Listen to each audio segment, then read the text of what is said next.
En aquel tiempo dijo Jesús a sus discípulos: habéis oído que se dijo, ojo por ojo, diente por diente.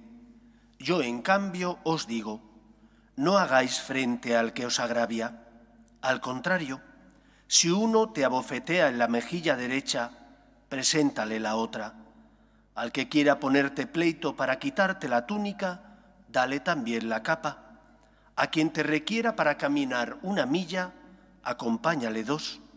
A quien te pide, dale, y al que te pide prestado, no lo rehuyas. Habéis oído que se dijo, amarás a tu prójimo y aborrecerás a tu enemigo. Yo, en cambio, os digo, amad a vuestros enemigos y rezad por los que os persiguen. Así seréis hijos de vuestro Padre, que está en el cielo. Hace salir su sol sobre buenos y malos, y manda la lluvia a justos e injustos. Porque si amáis a los que os aman, ¿qué premio tendréis? ¿No hacen lo mismo también los publicanos? Y si saludáis solo a vuestros hermanos, ¿qué hacéis de extraordinario? ¿No hacen lo mismo también los gentiles? Por tanto, sed perfectos como vuestro Padre Celestial es perfecto. Palabra del Señor.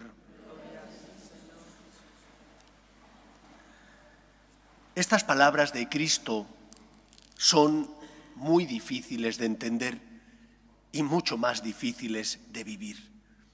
Creo que tenemos que entender el contexto en el que tienen lugar. Jesús inicia su vida pública después de ser bautizado por Juan en el Jordán. Allí el Espíritu viene sobre él como en una paloma y declara que es el Hijo de Dios, el Mesías, el enviado. Y Jesús, cuando inicia su vida pública, dice: no he venido a abolir la ley y los profetas, es decir, el Antiguo Testamento, sino a darle plenitud, cumplimiento. Hemos de entender, por tanto, que el Antiguo Testamento es la narración de una historia de amor. De una historia de amor entre Dios, nuestro Creador, y los hombres, identificados en el pueblo de Israel.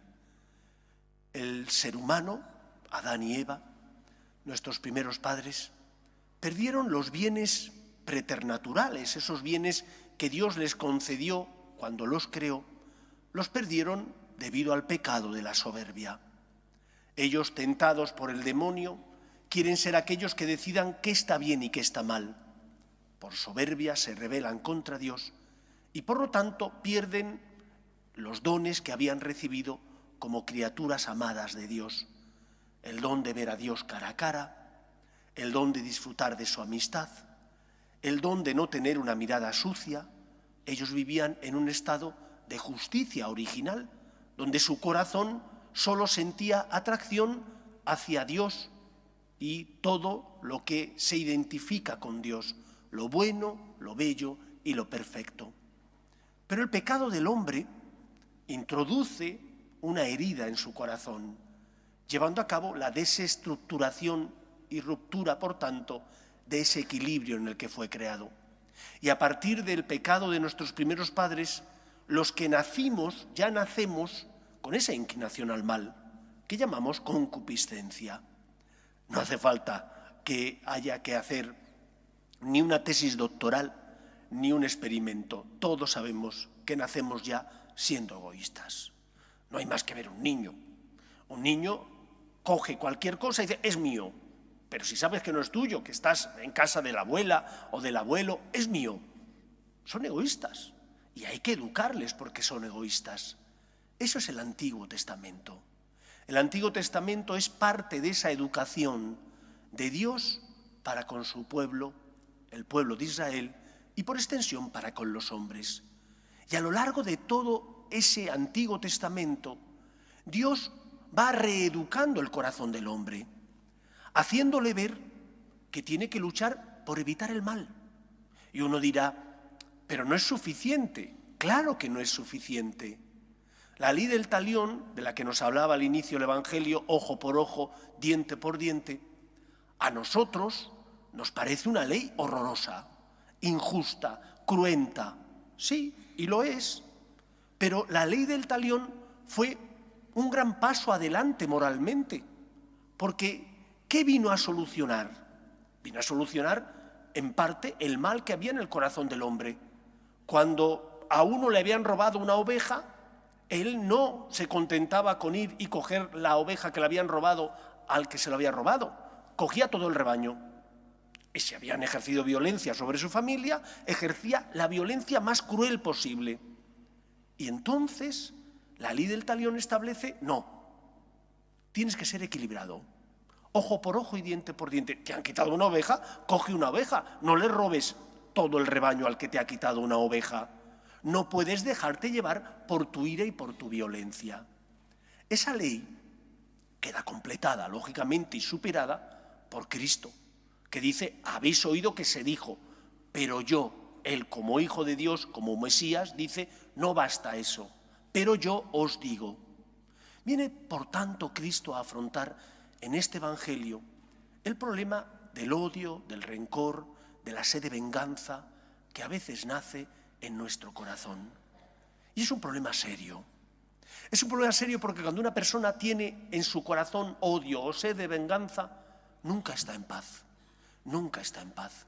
Y lo primero que nos enseña el Evangelio es que tenemos que creer en Cristo, porque es el Mesías. Pero yo os digo, y eso te lo dice a ti también, a ti que has tenido problemas con alguien que en el trabajo te ha puesto zancadillas.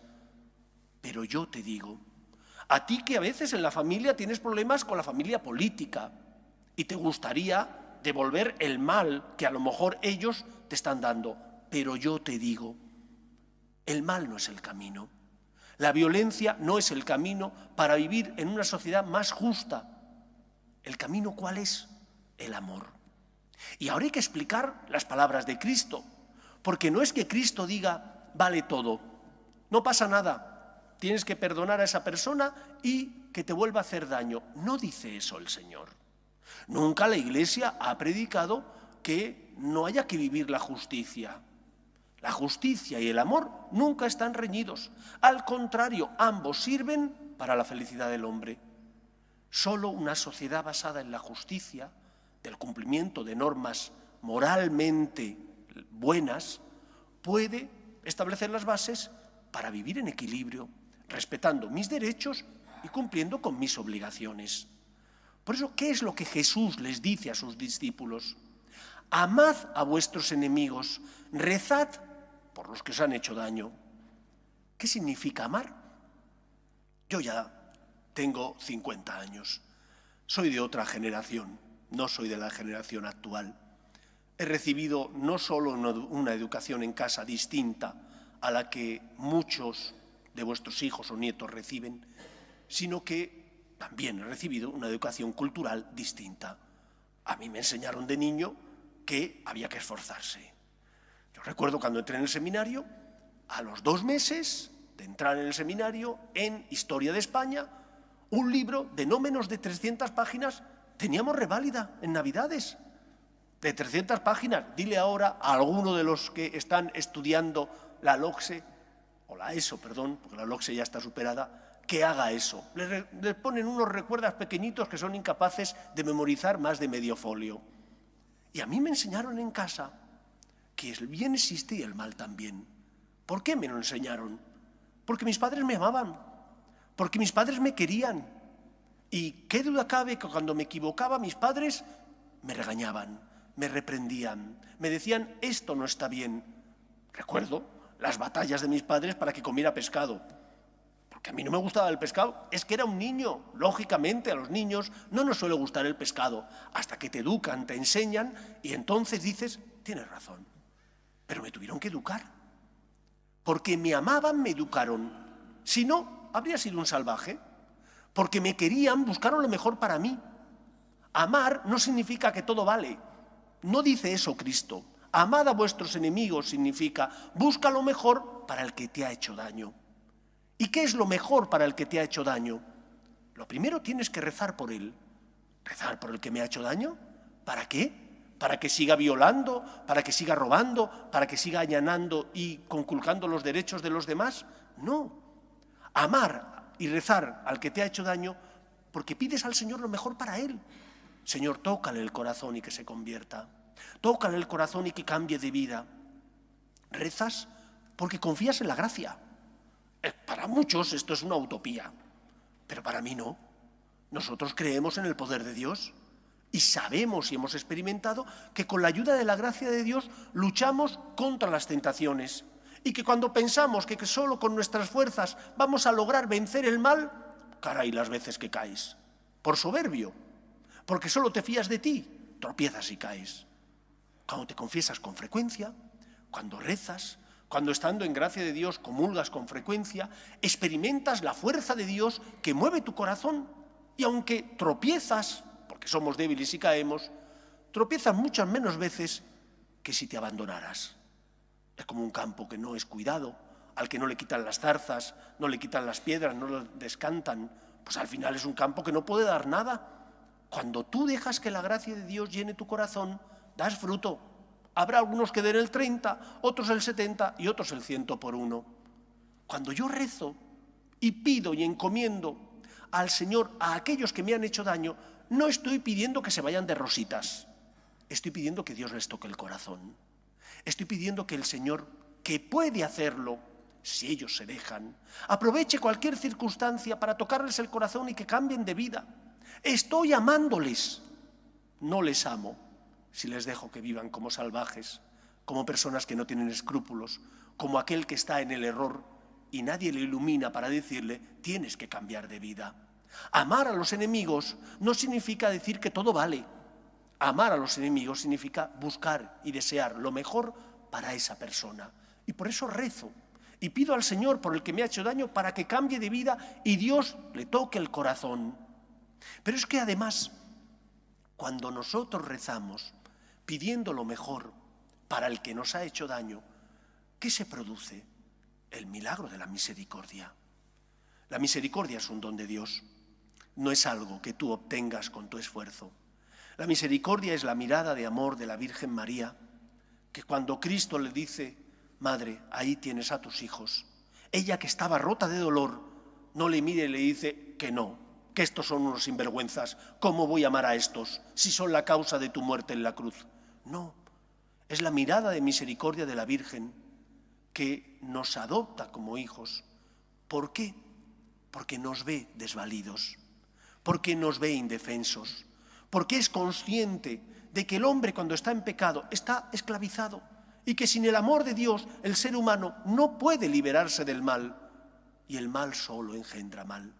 Por tanto, cuando pides, más pronto que tarde, cuando rezas, más pronto que tarde, en tu corazón nace esa mirada de misericordia que te hace perdonar de corazón.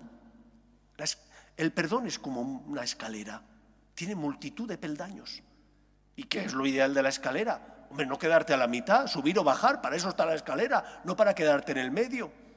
Cuando uno desea perdonar, solo puede perdonar cuando el Señor le concede la gracia, pero Él también lo pide. Y por lo tanto, es un proceso que vas poco a poco sanando tu corazón. Y te costará el primer día y la siguiente semana y a la otra, pero conforme le pidas al Señor la santidad, conforme reces por los que te han hecho daño, el Señor te concederá verles con otros ojos. No los ojos del odio, del rencor, del ojo por ojo y diente por diente, sino los ojos del amor, de la misericordia, de ver a los que han hecho el mal como unos desgraciados que han perdido la gracia de Dios y por lo tanto que están desasistidos sin el amor de Dios y sin la fortaleza de la gracia. El Señor sabe lo que nos pide, pero a nosotros nos cuesta a veces entender y nos cuesta creer en Él. Por eso tienes que recordar quién es el que te lo dice. Te lo dice aquel que por ti subió a la cruz. Te lo dice aquel que 1 y 100 veces, hasta 70 veces perdona tu pecado. Y cuando te cueste perdonar, cuando te cueste rezar por el que te ha hecho daño, recuerda, ¿cuántas veces pides tu perdón a Dios? ¿Cuántas veces y qué quieres que Dios y los demás te concedan a ti cuando te equivocas? Porque cuando tú solo ves el perdón desde la óptica de darlo, cuesta, es arduo, es una rosa con muchas espinas. Pero cuando lo miras desde tu óptica de ser perdonado, se ve con otros ojos. Entonces dices, ay caray, si yo recibo tanto amor por parte de Dios, si yo cuando me hacen daño deseo que me perdonen, ¿cómo no voy a perdonar yo también? Solo hay un pecado que no se puede perdonar. Dice la Escritura que el pecado contra el Espíritu Santo. Es el pecado de los que no creen en el poder de Dios, de los que no creen en la gracia y por lo tanto no abren su corazón a Cristo. Solo el amor es el camino de la felicidad, de la justicia y de la salvación. Y tenemos que creer en él. Amar a los enemigos no significa que todo vale. Significa que voy a luchar por buscar la justicia. Y para que no nazca en mi corazón odio, que es la semilla que ha sembrado el pecado del otro en mi corazón, rezaré y pediré por ellos. Una persona que perdona es infinitamente más libre que una persona que tiene odio o rencor. El que tiene odio o rencor en el corazón, su mirada lo expresa. Es una mirada de dolor, porque nunca tiene paz. Solo el amor, solo el perdón nos concede la paz que nos hace vivir en esa armonía que perdimos cuando nuestros primeros padres pecaron. Pero Cristo vino para completar la salvación de Dios a los hombres y de esa manera, con su gracia, elevarnos y compartir con nosotros su amor. Confía en Él, es el Mesías, es el Salvador. Que Él nos ayude. Nos ponemos en pie.